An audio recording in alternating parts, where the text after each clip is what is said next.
उस वक्त पे ब्रह्मांड में जो भी घटनाएं 12 से 3 के बीच गंधर्व यूनिवर्स के अंदर ही तो जागी है। यूनिवर्स क्या अभी मैं भीतर की बात, अगर आप खुद जगते हैं ना तो वो आपको ब्रह्मांड जगाता है। दोबारा कोशिश करें कि ब्रह्म मुहूर्त में करें अगर आप अच्छे रिजल्ट्स चाहते हैं तो। नमस्ते। अमेरिका में एक तरह के छोटे छोटे प्राणी जीव पाए जाते हैं जिनको झिंगुर बोला जाता है। वो 17 साल तक सोते हैं और फिर उसके बाद में 17 साल बाद जागते हैं और फिर तभी घूमते हैं, फिरते हैं, खाते हैं, पीते हैं और उसके बाद फिर 17 साल के लिए सो जाते हैं। ये बात मैं आपको इसलिए बता रही हूँ क्योंकि उनको कैसे पता चलता है कि 17 साल कंप्लीट हो गए, अब हमें जाग जाना चाहिए, या 17 साल अभी चल रहे हैं, हमें अभी सोना ही सोना है। उन्हें कैसे पता लगता है? कनेक्शन यूनिवर्स के साथ, ब्रह्मांड के साथ उनका कनेक्शन, वही कनेक्शन हमारे साथ भी है यूनिवर्स का। लेकिन हम प्रकृति के बहाव में नहीं बहते, हमारा बहाव ही दूसरा है। प्रकृति का बहाव वहां है, हमारा बहाव यहाँ है। फिर हम कहते हैं हम हमारे घर में फाइनेंशियली प्रॉब्लम है, हम डिप्रेशन में जा रहे हैं, हम मेंटली स्वस्थ नहीं है, हम फिजिकली स्वस्थ नहीं है, हम फाइनेंशियली सब गड़बड़ चल रही है। वो इसलिए होता है माय डियर फ्रेंड क्योंकि हमारा बहाव ही कुछ और है। अभी मुझे कमेंट करके आप बताना कि किस किस की नींद सुबह 3 से 5 के बीच में ऑटोमेटिकली खुलती है। और मैं ये बात जानती हूँ ऐसे बहुत से लोग होंगे, लेकिन उनकी नींद क्यों खुलती है? क्योंकि हमारा कनेक्शन यूनिवर्स के साथ कनेक्शन। हम मानते हैं सृजन का कौन सा टाइम होता है? सृजन का वक्त होता है ब्रह्म मुहूर्त, 3 से 5 बजे के बीच का जो वक्त होता है वो सृजन का टाइम होता है। पौधों पे फूल खिलते हैं, पेड़ों पे नए पत्ते लहराते हैं, उस वक्त चिड़िया भी चहचहाती है। क्यों? क्योंकि वो सृजन का वक्त होता है। प्रकृति, हम अपने आप में एक प्रकृति है, हम अपने आप में एक ब्रह्मांड है, हम अपने आप में एक सृष्टि है। हमारे अंदर पूरा ब्रह्मांड है। जो 5 तत्व बाहर है प्रकृति में, वही 5 तत्व हमारी बॉडी के अंदर है, हमारे भीतर है। तो हम प्रकृति से अलग नहीं है, हम प्रकृति ही है, हम वो पूरा ब्रह्मांड ही है, हम उससे अलग नहीं है। जो बाहर है वही भीतर है। ब्रह्म मुहूर्त में हमारे माइंड को एक सिग्नल जाता है। अर्ली मॉर्निंग का जो टाइम होता है वो जागृति का टाइम होता है, वो अवेकनिंग का टाइम होता है। केवल यहाँ से आंख खुल जाना जागना नहीं, अंदर की आंखें खुल जाना भी जागना होता है। वो अवेकनिंग का टाइम होता है। वो ब्रह्मांड हमें सिग्नल देता है कि उठ जाओ, जागो और ना हर वो काम करो जिससे अंदर की जागृति। मैं यहाँ कोई प्रवचन करने नहीं आई हूँ, यहाँ बस मैं आपको इतनी बात बोलने आई हूँ 3 से 5 बजे के बीच में उठने का महत्व क्या है। आज अगर आप इस बात को समझ गए ना तो मैं डेफिनेटली कह रही हूँ जिन जिन की नींद 3 से 5 बजे के बीच में खुल जाती है ना, वो वापिस से नहीं सोए। जिनकी नींद नहीं खुलती वो अलार्म लगा के 3 से 5 के बीच का यस, हमें जो इसके बेनिफिट्स मिलते हैं एकदम से नहीं पता चलता, थोड़ा सा लंबा टाइम लगता है, लेकिन जब इसके बेनिफिट मिलते हैं ना इंसान हैरान हो जाता है। इंसान हैरान हो जाता है, वो कहता है ये सब क्या हो गया है, ये सब क्या हो क्या रहा है आखिर। 3 से 5 बजे के बीच में सृजन का वक्त होता है, हमारी अवेकनिंग का टाइम होता है। Cosmic energy, yes main point, cosmic energy, विश्व शक्ति इतनी ज्यादा होती है 3 से 5 बजे के बीच में, जो वो ब्रह्म मुहूर्त का वक्त होता है उस बीच में इतनी ज्यादा विश्व शक्ति होती है उस टाइम पर। जो काम को करके हमें 6 महीने तक हम जिस काम को कर रहे हैं और ब्रह्म मुहूर्त में हम उसको 1 महीना भी करते हैं ना, वो 6 महीने का रिजल्ट हमें 1 महीने के अंदर मिल जाए। कॉस्मिक एनर्जी मतलब कि जब अगर हम उस वक्त पे ध्यान करते हैं ना, ज्यादा नहीं, अपनी सांसों को ही आप देख लीजिए 15-20 मिनट बैठकर उस टाइम पर ब्रह्म मुहूर्त में जब हम उस वक्त पे ध्यान करते हैं ना, वो कॉस्मिक एनर्जी जब वो हमारे भीतर जाती है, ब्रह्मांड की वो कॉस्मिक एनर्जी जब हमारे अंदर जाती है ना, वो ब्रह्मांड की जब कॉस्मिक एनर्जी हमारे अंदर आती है ब्रह्म मुहूर्त में जब हम ध्यान करते हैं, आप जानते हैं कि उस टाइम पर हमारी अर्थ, उस पे कितनी तेज वो मैग्नेटिक फील्ड उसकी कितनी हाई रहती है उस टाइम। और वो अर्थ, वही अर्थ हमारे भीतर है, पृथ्वी तत्व है ना हमारे अंदर। तो सोचो हमारी मैग्नेटिक फील्ड उस वक्त कितनी हाई रहती है। सोचो एक बार, हम प्रकृति से अलग नहीं है, उस वक्त पे ब्रह्मांड में जो भी घटनाएं होती हैं, आपने अच्छा एक बार देखा होगा, आपको मैं एक बात बताती हूँ। कभी आपने देखा होगा 3 से 5 बजे के बीच में कभी गलती से अगर आप जग जाते का आपकी नजर आसमान की तरफ जाती है तो आपने देखा होगा उस टाइम पर तारों की जो रोशनी होती है ना, एक आप रात को 10-11 बजे आप देखो और एक बारी आप 3 से 5 बजे के बीच में देखो, इतनी तेज लाइट होती है और थोड़ा सा साइज भी उनका बड़ा हो जाता है। चांद को आप देखो, इतनी तेज रोशनी फेंक रहा होता है, मतलब कि कहना ही क्या है। मैं मतलब मैं आपको बता नहीं सकती, वो ऐसा लगता है कुछ मतलब कुछ एक, मैं ना, मेरे पास ना शब्द नहीं है देखो उस चीज को डिफाइन करने के, क्योंकि मैंने देखा है इसलिए मुझे पता है।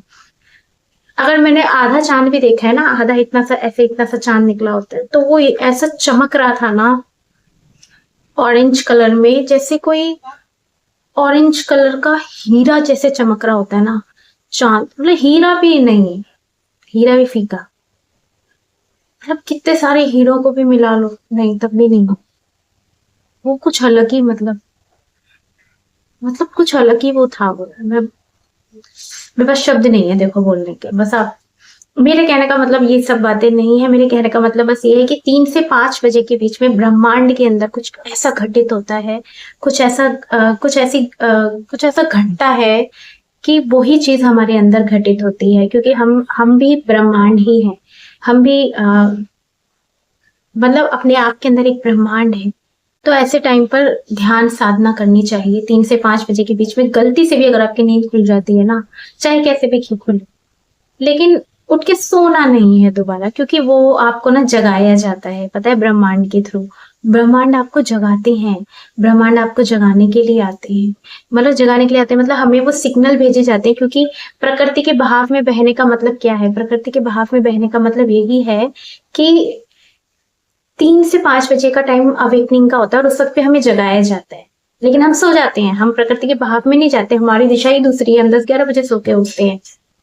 शाम के 6 से 9 के बीच में सोना नहीं होता, वो रुद्र काल होता है, ऐसा मतलब हमारे शास्त्रों में लिखा गया है, जो कि सत्य। रात के 9 से 12 के बीच जागना नहीं होता, क्योंकि वो राक्षस काल में आता है। 12 से 3 के बीच गंधर्व काल, उसमें मतलब गहरी नींद होनी चाहिए हमारी, गहरी नींद।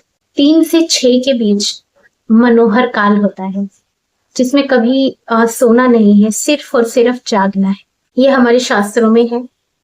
3 से 5 बजे के बीच में हम अपना कोई भी काम करते हैं, बच्चे, स्कूल के बच्चे पढ़ाई करते हैं, कॉलेज के बच्चे कोई भी मतलब पढ़ाई करते हैं, तो हम बहुत जल्दी से उसमें कंसंट्रेट कर पाते हैं, अच्छे से फोकस हमारा। 3 से 5 बजे के बीच में ध्यान साधना करें, जो कि बहुत ज्यादा अच्छा रहता है उन लोगों के लिए जो ध्यान साधना में आगे बढ़ना चाहते हैं, इन चीजों में आगे बढ़ना चाहते हैं, स्पिरिचुअलिटी में आगे बढ़ना चाहते हैं। प्योरेस्ट एनवायरनमेंट रहता है, 96% ऑक्सीजन होता है और 4% हमारा कार्बन डाइऑक्साइड रहता है। बहुत कम नॉइस पॉल्यूशन रहता है, क्योंकि नॉइस पॉल्यूशन से क्या होता है ना, हमारा जो ब्लड प्रेशर होता है वो इंक्रीज होता है और हमारा जो माइंड होता है वो सही से कॉन्सेंट्रेट नहीं कर पाता है। तो 3 से 5 बजे के बीच में ये सब चीजें नहीं रहती हैं। लोगों की फ्रीक्वेंसी जो दिन भर एक होता है ना, ट्रैफिक लगा हुआ है फ्रीक्वेंसीज का, कोई कुछ सोच रहा है, कोई कुछ सोच रहा है, सब चीज यूनिवर्स के अंदर ही तो जा रही है। यूनिवर्स क्या, अभी मैं भीतर की बात कर, हम दिन भर सोचते रहते हैं, हम सारा अंदर मतलब ट्रैफिक बन जाता है वो एक, है ना। उस वक्त पे अगर हम ध्यान साधना भी करते हैं तो हमारा माइंड इधर उधर भटकता रहता है, एक नहीं, दो नहीं, ना जाने हजारों विचार हमारे अंदर ऐसे एकदम से पॉपअप होते हैं, राइट। तो जब हम 3 से 5 बजे के बीच में करते हैं ना ध्यान साधना, तो उस टाइम पर हमारे अंदर का जो ट्रैफिक होता है, यानी हमारे विचारों का जो ट्रैफिक होता है, वो फ्रीक्वेंसी बहुत इतनी ज्यादा फ्रीक्वेंसी नहीं होती है विचारों की, बहुत कम होती है, बहुत कम होती है, क्योंकि हम सोकर जागे हुए होते हैं, हम कहीं ना कहीं अल्फा स्टेट में होते हैं उस टाइम, समझ गए आप। और अल्फा स्टेट मतलब हम अपने सबकॉन्शियस से अपना हमारे अंदर भीतर डीप में जो 95% जो है, जिसको सबकॉन्शियस कहते हैं, या मैं तो कहती हूँ वो सुपर कॉन्शियस, मैं तो यही बोलती हूँ, तो उससे हम जुड़ जाते हैं जब हम ध्यान साधना करते हैं ना। और मैं तो कहती हूँ कि कोशिश करें कि ब्रह्म मुहूर्त में करें अगर आप अच्छे रिजल्ट्स चाहते हैं तो। प्रकृति के साथ तालमेल बनाकर चलें। प्रकृति कहती है कि अर्ली मॉर्निंग में जागना है तो जागना है, ध्यान साधना करनी है तो करनी है। ये जो भी आपका काम आप करेंगे, आपको बहुत जल्दी उसका रिजल्ट मिलेगा, बहुत तेजी से मिलेगा उसका रिजल्ट आपको। आप करेंगे तो आपको पता चलेगा, ठीक है। बस मैं इतना कहना चाहती हूँ कि आपको जगाया जाता है। अगर आप खुद जगते हैं ना, तो वो आपको ब्रह्मांड जगाता है। दोबारा सोना नहीं है, ध्यान करना है, साधना करनी है। अपनी सांसों को देख लो, नाक से बाहर आती जाती, इस पर ध्यान लगाना है। सिंपल आप करिए। आपके जीवन में ये चीज जो आज मैंने आपको बताई है, अगर आप ऐसे करते हैं, अर्ली मॉर्निंग में जागते हैं, टाइम से सो, देखिए आप अर्ली मॉर्निंग में जागेंगे तो सीधी सी बात है, अगले दिन आपको, अगले दिन ही मतलब 2-4 दिन के अंदर आपको जल्दी टाइम से नींद आएगी। तो बस मैं इतना ही कहना चाहती थी। विश्व ऊर्जा, हमारे पृथ्वी की मैग्नेटिक फील्ड, हमारे प्रकृति के साथ तालमेल, और उस वक्त उस विश्व ऊर्जा से भर जाना, अपनी मैग्नेटिक फील्ड को जो ऑलरेडी इतनी ज्यादा उस टाइम हो रखी होती है, उससे उसका लाभ उठाना, उससे फायदा ले लेना। इतना अच्छा वक्त, इतना अनमोल जन्म मत गवाओ, जाग जाओ। कोशिश तो कर ही सकते हैं ना। एक दिन फेल हुए, 2 दिन फेल हुए, उसके बाद कोशिश करेंगे तो एक दिन जरूर सफल होंगे। और जो लोग ध्यान साधना करते हैं, कम से कम 1 घंटा बैठे अर्ली मॉर्निंग ब्रह्म मुहूर्त में, बहुत लाभदायक होगा आपके लिए, बहुत फायदा करेगी।